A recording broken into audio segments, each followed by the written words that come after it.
Hey guys, today's lost sector is K1 crew quarters on the moon. There's 2 overloads and 3 barriers.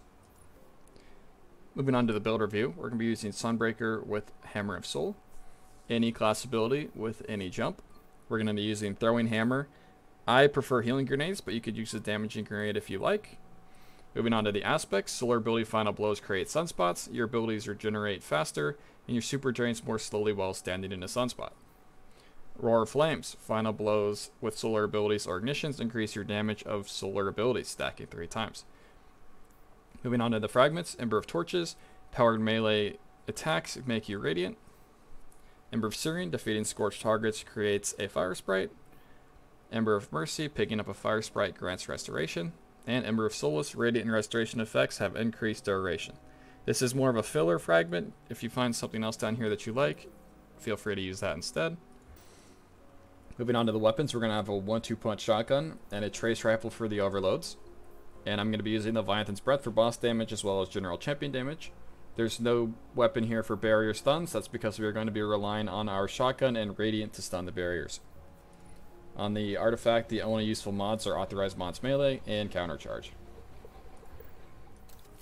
Moving on to the armor mods. 2 hands-on mods will give us our super back faster with a heavy ammo finder for just in case. 2 heavy-handed mods so we can make orbs. These orbs are going to be used to power emergency reinforcement, as well as better already, absolution, and recuperation.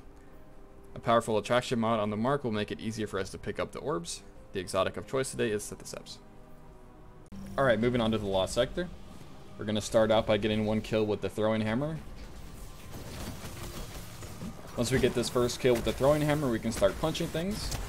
This makes our normal melee an empowered solar melee, which will create sunspots as well as stack roaring flames. These general punches are also good enough to reapply radiant as well.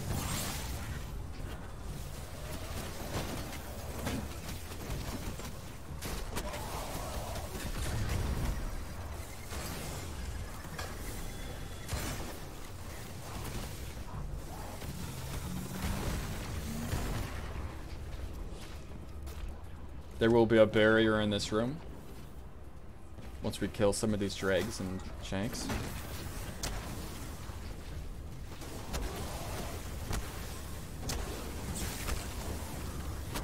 I think this build is easier than the general build because we don't have to risk throwing our hammer and missing, because we have a guaranteed hit with the auto-targeting of the empowered melee.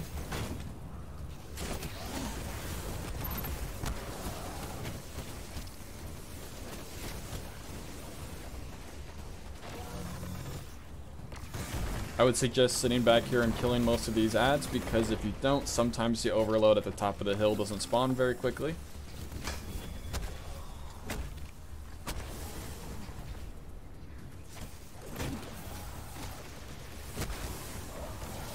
I got a little bit lucky and my overload walked off the edge, but you would just deal with him like you would the first overload in the lost sector.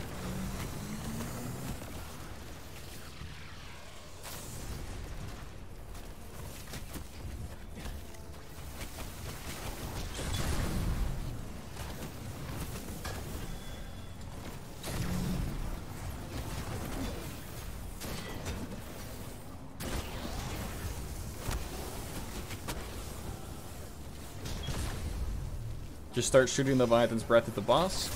Don't worry about the barrier until the boss is dead or almost dead. If you ended up deciding to bring an anti-barrier weapon, you could do 2 at once, because as you can see, the barrier is right next to the boss, and the Leviathan's Breath's splash damage was affecting it. But I did not have an anti-barrier weapon, so I could not stun it from that far away. Either way, we'll just do it the hard way with Radiant and 1-2 punch. Once that's dead, that's all there is to it. Happy farming today.